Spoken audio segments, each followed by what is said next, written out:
pouquinho de história. Quando a gente pensa nas grandes rotas comerciais que moldaram o mundo moderno, é comum a gente lembrar do açúcar, do ouro, das especiarias, mas há um protagonista silencioso que atravessou oceanos, consolidou economias e conectou continentes: o tabaco. No Brasil, foi no coração do recôncavo baiano que essa história ganhou força. Ali entre solos férteis, clima privilegiado, como a gente vem falando sobre isso, né? O tabaco encontrou condições ideais para desenvolver características únicas, aroma, textura, e essa qualidade rapidamente chamou a atenção do outro lado do Atlântico. Ali ainda no século XVI, assim, pouco após a chegada dos portugueses ao território que viria a ser o Brasil, o tabaco já era cultivado pelos povos originários. Eles utilizavam o tabaco como parte de rituais espirituais, práticas medicinais.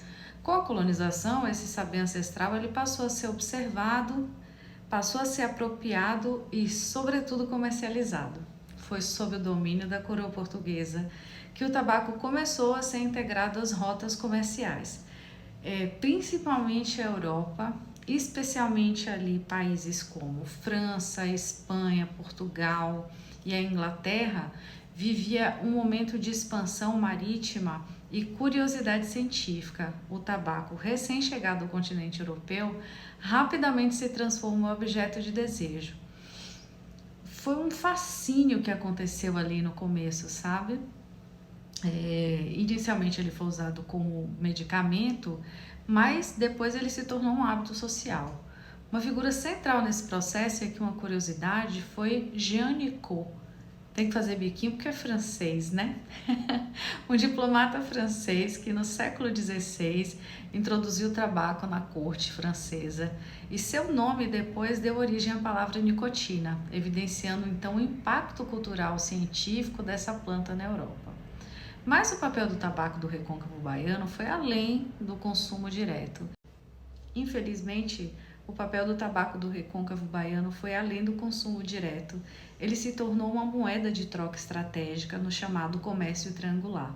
A partir do porto de Salvador, grandes carregamentos seguiam rumo à costa africana, onde eram utilizados na compra de pessoas escravizadas, que posteriormente eram levados para as Américas. Esse sistema, embora economicamente relevante, ele revela também um dos capítulos mais tristes e complexos e dolorosos da nossa história, essa conexão entre o tabaco, o tráfico atlântico e a sustentação das economias locais. Ainda assim, do ponto de vista comercial, o tabaco baiano se consolidou como um produto de altíssimo valor. Sua qualidade ele era reconhecido e disputado nos mercados europeus, sendo muitas vezes preferido até do que outras origens de tabaco. Isso acontece até hoje. A gente sabe que o Mata Fina ele é muito desejado, utilizado em charutos de marcas muito consolidadas e apreciadas no mundo, né? Curiosamente, o tabaco produzido no recôncavo, ele nem sempre era destinado para consumo final.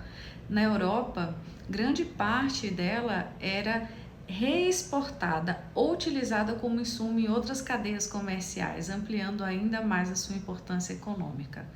Ali ao longo do século XVII, XVIII, o tabaco ajudou a sustentar a economia colonial brasileira, especialmente em períodos de oscilação do açúcar.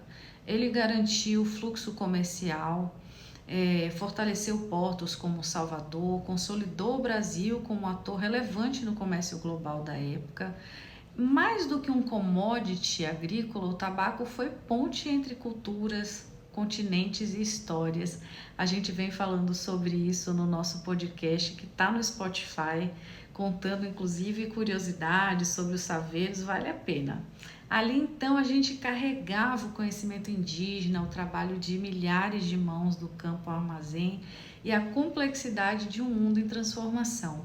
Veja que quando a gente está degustando um charuto, um puro baiano, às vezes a gente não faz ideia dessa história por trás, de quanta coisa foi envolvida. Por isso, cada vez mais eu me apaixono por esse universo e venho compartilhar com vocês quanta história tem por trás da semente à cinza.